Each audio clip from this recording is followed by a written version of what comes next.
네, 월요일 첫 번째 시청자님 전화 주셨습니다. 안녕하세요. 네, 안녕하세요. 반갑습니다. 네, 시청자님 저도 반갑습니다. 네. 어떤 종목 때문에 전화를 주셨어요? 네, 7월 18일 날 이지바이오로 7,760원에 25% 매수했거든요. 네. 6일, 네. 그래 6일 날 매수가 가지고 왔는데 네. 한번 상담 좀 하고 싶었어요. 매도를 안 하고 그냥 기다렸다가 2주 만에 오는 매도가 상담이 되었습니다. 너무 반갑습니다. 네, 그렇군요. 시청자님 7월 18일에 들어가셨고요. 다시 한번 정리해드리면 이지바이오를 7,760원에 들어가셨고 25% 네. 들고 계신 거 맞으시죠? 네. 네, 알겠습니다. 그리고 8월 6일 다시 한번 이제 매수가까지 왔는데 그때 이제 대응을 하지 않고 일단은 좀 기다리셨다가 이렇게 전화 주셨다는 말씀 맞으세요? 네. 알겠습니다. 그래서 매수가까지 와서 좀 반갑다고 말씀하신 것 같은데요. 매수가 때 좀 정리를 하시려고 했던 건가요? 아니면 목표가 어느 정도까지 더 기대? 아니요, 저는 너무 추천을 하대요. 이 토마토 있어. 그래서 저는 한 8,000원 이상 가려고 생각했는데 잘 안 가더라고요. 그래서 뭐 안 되겠다 싶어가지고 뭐 매도로 그날 매수까지 와서 하려고 하다가 한번 상담하고 싶었어요. 그러셨어요. 네. 알겠습니다. 저희가 그러면요. 지금 상황에서 8,000원 시청자님 예상하셨던 목표가까지 가능한 상황인 건지 여러 가지 이슈적인 부분도 함께 살펴드리고요. 전략 드릴 테니까 잠시만 기다려주세요. 네. 오늘 종가부터 한번 확인해 보겠습니다. 이지바이오입니다. 7월 지난 상반기에 굉장히 좋은 흐름을 보였던 종목인데요. 오늘 종가 7,260원에 마감됐습니다. 네, 오늘 장에서 하루 만에 좀 소폭 하락으로 마감이 됐고요. 0.5% 하락이었습니다. 자, 하승훈 전문가님 의견을 들어볼게요. 전문가님, 이지바이오 하면 상반기 내내 정말 뜨거웠던 그런 곡물가 하락으로 인한 수혜주였잖아요. 원화 강세 수혜주기도 했고요. 하나씩 좀 살펴볼 필요가 있습니다. 시청자님이 7월 18일에 들어가셨다고요. 사업적인 측면부터 먼저 살펴볼까요? 네, 일단 이지바이오 뭐 아시고 매수하셨겠지만 국내 유일의 농축산 수직 계열화가 된 지주사이고요. 사료, 양돈업, 도축, 그리고 양계, 그리고 가축 백신 자회사를 통해서 이 바이오 쪽까지 하고 있는 회사입니다. 시가총액 한 3,400억 정도 되는 회사고요.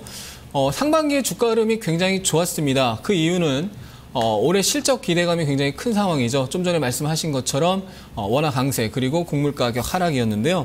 일단 1분기 실적을 간단히 리뷰를 해보면 1분기 영업이익이 248억이 나왔습니다. 그러니까 2012년에 연간 영업이익 270억, 2013년 연간 영업이익 390억인데 1분기에만 248억이 나왔으니까 엄청나게 잘 나온 거죠.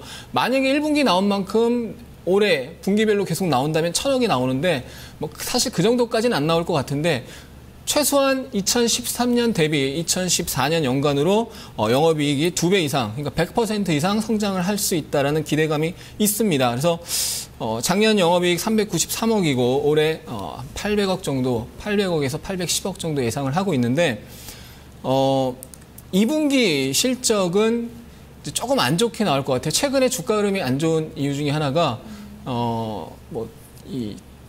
구제역도 있었고 그다음 8월 말에 2분기 실적 발표를 할 건데 2분기 실적이 조금은 1분기 대비해서 약하게 나올 가능성이 있습니다. 그래서 2분기 실적 발표 후에 좀 다시 추세 상승이 나오지 않을까 싶어요. 네. 하반기에는 더 기대 요인이 더 많다는 말씀 아니신가요? 그렇죠. 네, 하반기에는 기대 요인이 있습니다. 네, 어떤 부분들 좀 기대해 볼 수 있을까요? 이슈를 한번 보면요. 최근에 이제 단기적으로 구제역 이슈가 생기면서 좀 조정이 나왔고 그리고 구제역 이슈뿐만 아니라 이지바이오가 많이 오른 상태에서 코스닥이나 코스피 소형주 전체적으로 하락이 나온 부분이 있었죠. 시장의 중소형주가 전체적인 하락 부분이 있었는데 상반기 상승 이슈 계속해서 하반기도 작용한다. 곡물 가격 하락 부분 그리고 원화 가격 강세 이 부분 계속해서 작용을 할 거고요. 그다음에 해외 곡물 경작 사업을 하고 있는데 이쪽 그리고 자회사를 통해서 하고 있는 이 바이오 쪽 성장성이 있기 때문에 실적이 전년 대비 2배로 증가하고 그러면서 성장 모멘텀이 또 그 이외의 성장 모멘텀까지 준비되어 있기 때문에 올해 주당 순이익 한 600원 정도 예상을 하고 있는데 그러면 이 성장성 감안한다면 올해 100% 성장인데 이 성장성 감안한다면 PER 15배 정도하면 9,000원까지도 상승할 수 있다 이렇게 기본적 펀더멘탈 분석을 할 수가 있겠죠. 그렇군요.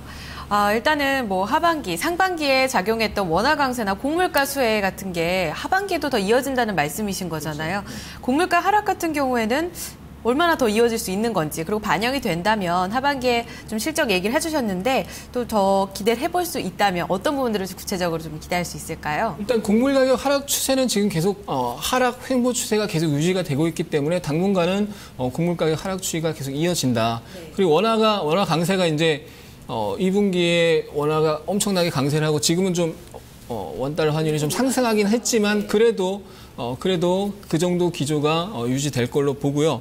그렇게 따지면은 영업이익 올해 한 800억 정도 예상을 하고 있는데 그러면 2013년에 390억 나왔으니까 100% 상승이거든요.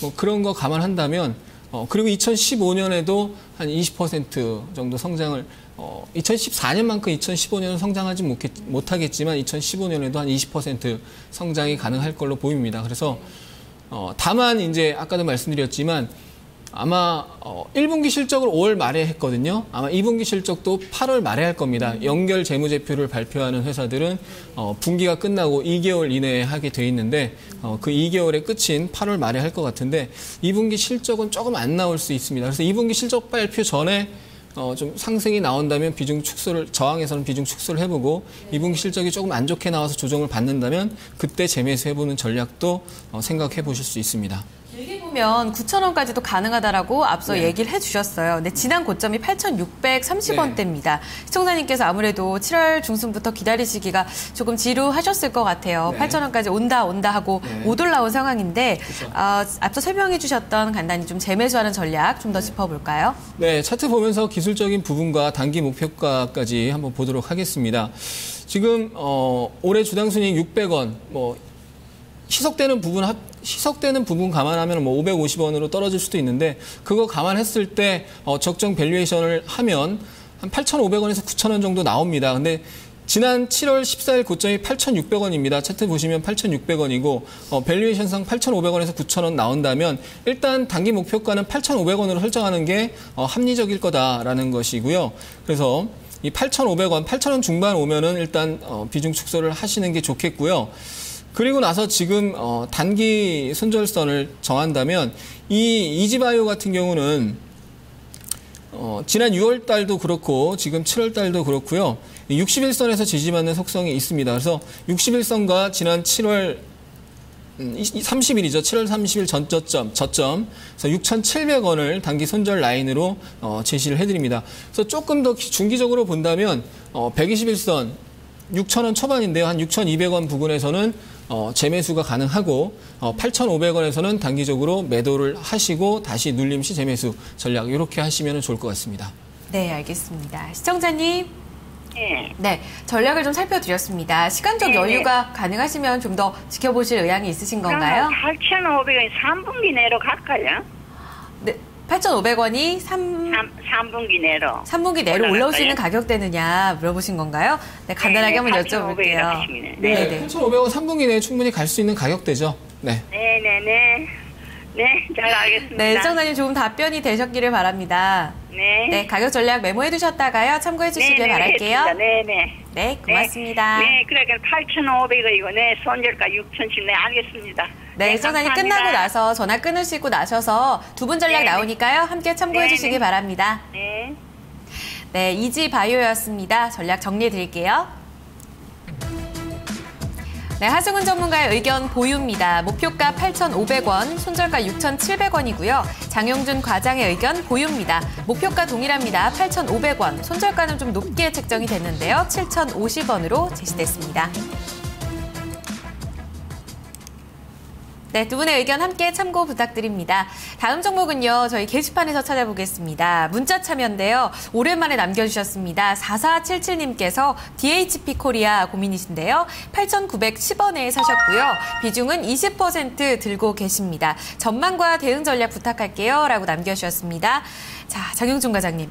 DHP 코리아가 인공 눈물 관련해서 최근에 좀 많이 논의가 되더라고요. 휴온스랑 DHP 코리아랑요. 그런데 오늘 장에서 좀 많이 밀렸거든요. 어떤 전략 필요할까요? 일단 이 회사 제품을 제가 쓰고 있어요. 네. 지금 제가 안경을 쓰고 있긴 하지만 이게 시력보다는 좀 이게 강한 조명 때문에 눈 보호하려는 목적으로 쓰고 있는데 저도 이제 라섹 수술을 했기 때문에 이제 시력 교정을 하시는 분들은 인공 눈물이 필요한데 이게 모르겠어요. 병원에서 그 전에 처방받았던 제품은 타사 제품이었는데 이 제품으로 바꾸더라고요. 그래서 이제 저도 주가를 관심 있게 봤는데 계속 신고가를 가다가 밀렸는데 최근에 밀린 거는 이렇게 보시면 될 것 같아요. 이 회사의 밸류에이션이나 뭐 실적이 안 좋아서 밀렸다기보다 이게 하나의 트렌드예요. 그 트렌드라는 게 무슨 말이냐면 코스닥 종목 중에서 좀 많이 올라왔는데 물론 이 회사는 좋긴 하지만 많이 올라왔는데 밸류에이션보다 좀 과하다 싶은 거는 기관들이 좀 비중 조절을 하고 있거든요. 그래서 그 과한 비중 조절을 하고 있는 와중에 좀 밀렸다 이렇게 보시면 되고 그리고 저 개인적으로 이거를 아주 높게 밸류를 쳐주지는 못해요. 왜냐면은 인공 눈물 시장이 커지는 건 맞는데 2년 후에 예상 실적을 150억으로 놓고 봤을 때 물론 제약회사의 개별 특징이 있겠지만 이 진입시장도 있기 때문에 타사가 들어올 수 있는 시장도 있기 때문에 그냥 단순하게 퍼 10으로 논다고 했을 때 9,300원 정도가 뭐 제 기준으로는 적정 주가거든요. 그 이상에서 빠졌던 거는 어떻게 보면 양호한 조정 정도로 봐야 되고 2년 실적을 땡겨서 받는다고 했을 때 지금 반등이 나온다 하더라도 크진 않을 거거든요. 그러니까 그 성장성에 대해서는 다시 한번 뭐 확인할 필요가 있고 일단 차트상 주봉상으로 좀 확인해 볼게요. 지금 밀렸는데 거래량이 좀 실렸어요. 실려서 밀렸기 때문에 사실 첫 번째 음봉이 나왔을 때 손절을 했어야 되는데 지금 일단 보유하고 계시니까 제가 생각할 때는 지금 손절 물량이 나올 만큼 나왔고 비중 조절이 끝났기 때문에 주봉상으로 봤을 때는 지금 요선인데 한 8,000 지금 뭐 종가가 크게 차이 나지는 않아요. 8,500원 부근에서 좀 밀린다고 하더라도 반등이 나온다고 싶고요. 저 개인적인 목표가는 그냥 밸류에이션으로 봤을 때 제가 말씀드렸던 9,300원이거든요. 9,300원인데 여기서 절반 정도를 매도를 하시고 나머지 절반에 대해서는 다시 한번 좀 고민을 해보시는 게 나을 것 같아요. 제가 봤을 때 성장성을 밸류를 주는 것보다는 타사에 대한 진입에 대한 리스크도 있기 때문에 제가 뭐 증권사 리포트는 뭐 18,000원 내놓은 데도 있고 15,000원도 있는데 제가 보는 밸류에이션상은 9,300원 지시드리니까 손절은 굳이는 안 해도 될 것 같아요. 왜냐면은 이게 어쨌든 내년 내후년까지는 실적이 계속 좋아질 거고 지금 기관들 손절이 거의 끝난 물량이기 때문에 손절한다기보다 차라리 추매를 한다고 했을 때는 8,450원 부근에서 조금 더 담가 보시는 게 나을 것 같고 일단 매도는 저는 9,300원인데 이 추가적으로 매수한 물량까지 감안을 해가지고 절반을 9,300원에 매도를 하시고 나머지 물량에 대해서는 한 번 더 한번 올려줘 보시는 게 나을 것 같습니다. 알겠습니다. 시청자님께서 어떤 전략을 갖고 계신지는 모르겠는데요. 일단 추가 매수 고려하고 계시다면 8,450원대 제시가 나왔고요. 목표가는 9,300원 1차적으로 제시됐습니다. 절반을 덜고 나머지 물량을 좀 더 들고 가보자는 전략인데요. 1차 목표가에서 저희 다시 한번 또 문의 주셔도 좋을 것 같습니다. 4477님의 DHP 코리아 살펴봤습니다. 자, 다음 종목은요. 전화로 또 시청자님 만나보겠습니다. 안녕하세요. 안녕하세요. 네, 시청자님 반갑습니다. 네. 어떤 종목 갖고 계세요? 대호 AL이요. 네, 대호 AL이요. 네. 매수가 비중 어떻게 되시나요? 20%고요. 네. 2,800원이요. 1,800원 맞으세요? 아니, 2,800원이요. 2,800원 맞으세요? 네. 그러시군요, 시청자님. 조금 오래 갖고 계셨던 것 같은데요. 네, 4월달. 4월 달부터요. 네. 알겠습니다. 이때 좀 어떤 부분을 좀 많이 기대하고 들어가신 건가요? 철도주. 네. 유라시아 철도 관련해서 보고 들어가신 건가요? 통일. 네. 알겠습니다. 그런 부분을 보고 들어갔는데 특히 8월 들어서 좀 많이 밀린 상황인데요. 두 분 통해서 어떤 전략이 필요한 건지 저희가 한번 고민을 같이 해드리도록 하겠습니다. 시청자님, 오늘 두 분 중에는요, 어느 분께 진단을 들어보고 싶으신가요? 저는 하수문 전문가만 부탁드립니다. 네, 전문가님. 네, 안녕하세요. 네, 안녕하세요. 네. 지금 매수가가 좀 높으셔서 지금 오늘 종가 1,620원까지 손실이 좀 많이 나셔서 좀 힘드실 것 같은데요. 네, 어떻게 대응해야 될지. 네, 대응 전략을 말씀을 드리겠습니다. 좀 안타까운데,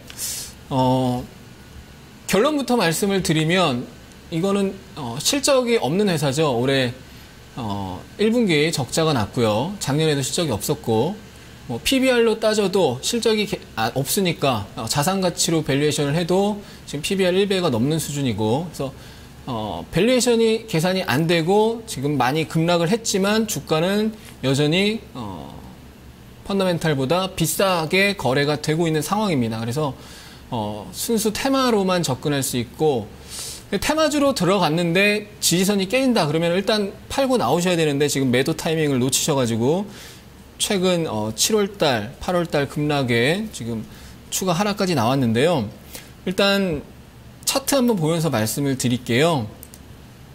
자, 월봉 차트입니다. 이번에 지금 급락이 문제가 되는 게 8월달에 하락이 나오면서 최근에 2년 동안 강력하게 지지선으로 형성이 됐던 이 1,800원대, 1,800원, 1,900원의 지지선이 깨졌습니다. 그러면서 월봉의 122평도 깨졌거든요. 그 깨질 때 분식회계설이 나왔는데 여기서 이제 포인트가 어떤 종목이 하락 추세나 횡보 추세에 있던 종목이 깨지면서 급락으로 연결될 때 악재가 하나 뜨거든요. 근데 그 악재, 어떤 루머가 뜨는데 그 루머가 사실이건 아니건 간에 그런 루머가 뜨면서 깨지는 경우에 일단 팔고 나오셔야 됩니다. 나중에 그 루머가 아니라고 해도 추세가 완전히 깨진 종목은 그 루머가 사실이 아닌 걸로 밝혀져도 반등이 약하게 나오고 재차 하락하는 경우가 더 많습니다. 그래서, 결론을 말씀을 드리면, 얘는 밸류에이션상 도저히 계산이 안 되고 지금 많이 급락했지만 고평가다. 그래서 이번 주에 조금이라도 반등이 나오면 매도를 하시는 게 맞고 단기적으로 11선이 지금 우하향에서 내려오고 있는데 오늘 기준으로는 11선이 1,770원이지만 내일이 되면 11선이 1,700원 초반까지 내려오고요. 내일 모레가 되면 1,650원 이렇게 내려옵니다. 그래서 하루하루 지날수록 주가랑 11선이랑 가까워지게 되는데 11선 부근에서 저항받고 재차 하락할 가능성이 높습니다. 그래서 11선 부근에서는 매도를 하시는 게 좋을 것 같습니다. 네. 그러면 반등하기 좀 힘들까요? 단기적으로는? 단기적으로 반등할 수 있는 가격대가 최대 주봉 월봉상 지지 라인이 깨지면서 급락을 했기 때문에요. 최대 반등할 수 있는 가격대가 한 1,900원 정도로 보시면 될 것 같아요. 그래서 21선이 우하향에서 내려오는데 반등 최대 목표는 1,900원 그리고 21선 부근이 될 것 같습니다. 네, 시청자님. 네.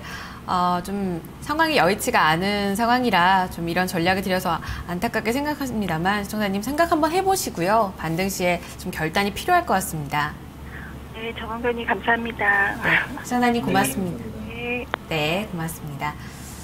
대우 AL 살펴드렸습니다. 다음 종목으로 넘어가 볼게요. 게시판 사연입니다. 0825님께서 성광밴드 갖고 계시네요. 22,600원에 사셨고요. 비중은 50%로 좀 많으십니다. 오늘 종가가 19,500원으로 지금 시청자님 좀 손실을 보고 계신 상황입니다.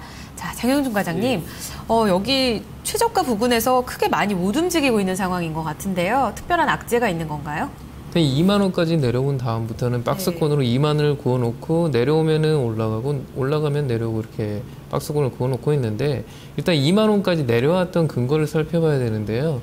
실적이 안 좋아졌습니다. 실적이 안 좋아졌는데 어떤 회사냐면 금속 이음관 회사거든요. 그러니까 저희가 우리 플랜트 같은 거, 뭐 공장 같은 거 보면 관 연결하는 가운데 이렇게 연결하는 관 있지 않습니까? 그런 이음새도 만들고 관도 만들고 조선업체에 납품을 많이 하는데 마찬가지 조선업체에 들어가는 LNG 탱크다. 그럼 거기 안에 들어가는 관 이런 걸 납품하는데 그러니까 쉽게 생각하면 화학업체하고 조선업체가 전방산업이라고 보시면 돼요. 그러면 우리가 쉽게 생각할 때 화학주들하고 조선주들 최근 흐름을 보시면 아시겠지만 실적이 나올 때마다 적자가 나오거나 아니면은 실적이 굉장히 안 좋아지면서 주가가 굉장히 안 좋은 상태거든요. 그러면 걔네들이 후방업체, 그러니까 납품을 발주를 할 때 당연히 안 좋은 가격으로 많이 납품을 해주겠죠. 물론 수출 물량도 있긴 하지만 그래서 일단 전방산업이 좀 망가진 상태이기 때문에 심리적으로 지금 깨져 있다 이렇게 보시면 되고 다행스러운 건 성광밴드가 다른 조선기자재 업체들에 비해서 밸류에이션이 굉장히 좋고 그다음에 조선이나 어떤 특정 업종에 이게 쏠려 있지 않고요. 그다음에 수출 물량이 상당히 많아요. 그러니까 밸류에이션은 되는데 제가 이런 말씀 드리는 거는 반등이 와봤자 크지는 않다는 거죠. 일단 차트를 보겠습니다. 주봉상 차트를 보면 제가 말씀드렸듯이 내려온 다음에 2만 원을 그어놓고요. 이게 참 신기해요. 2만 원을 그어놓고 위아래 계속 움직이고 있죠. 이거를 뚫으려면 실적으로밖에 뚫을 수밖에 없어요. 실적으로밖에 뚫을 수 없고 그 전에 움직인다고 하면 저는 다시 내렸다가 올랐다 반복한다고 보고 있거든요. 그럼 박스권으로 보시죠. 박스권으로 많이 올랐을 때 21,000원대 중반, 많이 빠지면 19,000원대 중반이지 않습니까? 그러면 이거를 내가 매수가가 얼마인데 나는 거기까지 가져가야겠다. 이런 매매를 할 건지 고민을 하겠죠. 아니면은 나는 박스권으로 그래 19,000원대 중반이면 좀 더 담갔다가 그리고 21,000원대 넘어가면 좀 매도를 해봤다. 이렇게 비중 조절을 매매를 하면은 제가 봤을 때 이게 한참 동안은 답답할 것 같거든요. 전방산업 때문에. 그렇기 때문에 지금은 이 종목을 가지고 계신 분들은 내가 매수가가 얼마인 게 중요한 게 아니고요. 차라리 박스권을 타고 매매를 하세요. 21,000원대 중반하고 19,000원대 중반. 물론 가격이 2,000원 정도니까 그렇게 크지는 않겠죠. 그래도 이게 퍼센트로 따지면 한 10% 가까이 되거든요. 그러니까 요 정도에서 차라리 박스권으로 매매를 해서 손실을 좀 줄여가지고 나오시고 이 종목을 장기 포지션으로 본다고 하면 실적이 굉장히 턴어라운드를 해야 되는데 오는 조선이나 화학 업종에 대한 문제이기 때문에 그런 부분은 저는 개인적으로 좀 리스크가 있고 좀 위험하다고 생각을 해요. 그래서 차라리 이 박스권에서 몇 번 매매를 해가지고 수익이 나면 일단 다른 종목으로 교체를 해보시라고 말씀드리고 싶습니다. 네, 박스권 트레이딩이 필요하다라고 얘기를 해주셨고요. 지금 전방산업이 좀 개선이 돼야 된다는 이야기 함께 나왔으니까요. 체크 부탁드립니다. 자, 다음 종목 하나 더 살펴보도록 하겠습니다. 이번에 게시판입니다. 2487님 태광을 들고 계신데요. 27,000원 매수가 비중 역시 50%로 좀 많으십니다. 자, 하승훈 전문가님, 네. 시청자님이 너무 힘들다고 좀 전략을 달라고 말씀을 해주셨습니다. 보니까 어떻게 좀 전략을 세워야 될까요? 네, 태광 주가 흐름 굉장히 안 좋습니다. 매수하신 게 아마 연초에 매수하신 것 같아요. 1, 2, 3, 4월 때 매수하신 것 같은데. 근데 좀 전에 해드렸던 종목하고 같은 개념이죠. 조선 기자재 업체고요. 조선 그리고 플랜트 쪽 전방 산업을 두고 있습니다. 조선과 플랜트 굉장히 지금 안 좋죠. 네. 현대중공업 실적 쇼크 나오면서 급락을 했고요. 그럼 태광도 마찬가지입니다. 1분기 실적, 1분기 영업이 37억 나왔거든요. 전년 동기 대비 3분의 1 토막됐습니다. 2분기도 역시나 안 좋을 가능성이 높고요. 2분기 실적 발표를 아직 안 한 걸로 제가 알고 있는데 2분기 실적도 안 좋게 나올 가능성이 높고 그럼 주가가 어느 정도 안 좋게 나오냐, 안 좋게 나올 거는 반영이 돼 있는데 어느 정도 안 좋게 나올 거냐에 따라서 추가적인 주가 하락도 가능한 상황입니다. 그래서 대형 조선주가 지금 현재로서 답이 없는 것처럼 태광도 이 조선 기자재 종목들도 마찬가지라고 보셔야 될 것 같아요. 실적이 도저히 안 되고 지금 당장 회복할 가능성도 없고 그럼 내년 상반기까지 기다리셔야 되는데 내년 상반기까지 잘해봐야 이 주가 수준에서 횡보 조금 빠지면 많이 빠졌기 때문에 좀 빠지면 올라오고 조금 기술적 반등 나오면 다시 빠지고 그렇게 될 가능성이 높습니다. 그럼 내년 상반기까지 그런 주식을 갖고 추가 하락 내지는 횡보할 가능성을 갖고 가시는 것보다는 다른 종목으로 실적이 괜찮은 종목으로 교체를 하시는 게 바람직해 보입니다. 그래서 최대한 빨리 매도를 하시고 교체하시자라고 말씀을 드리고요. 2011년 저점 11,700원, 12,000원까지 시간이 흐르면 자연스럽게 11,000원대까지 내려갈 가능성이 더 높은 상황입니다. 11,000원을 손절가로 잡아야 되는 건가요? 아니죠. 지금 14,000원대인데 4,000원까지 기다리면 너무 폭이 크기 때문에 최대한 빨리 매도를 하시는 게 저는 가격 불문하고 매도를 최대한 빨리 하시는 게 좋을 것 같고요. 기술적으로 반등이 만약에 15,000원 부근 나온다면 좀 비중 축소를 하시는 게 좋아 보입니다. 네, 알겠습니다. 태광까지 살펴드렸습니다. 전방산업 역시 좀 부진한 상황이라서요. 시청자님 비중 축소, 매도 의견 한번 참고해 주시길 바라겠습니다. 자, 1부 마지막 종목 태광이었습니다. 종목 진단 2부에서 이어갈게요.